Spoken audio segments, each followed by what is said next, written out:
understand why things are built the way they are, you first have to understand the concept of energy.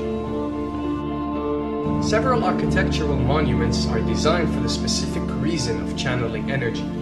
But none of that can be done without you, because the types of actions and rituals that take place within or beneath these monuments decide the type of energy being channeled. And just like everything on Earth, this can be used for positive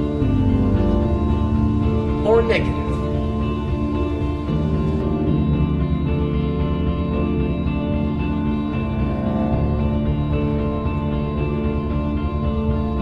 Pyramids, octagons, and domes.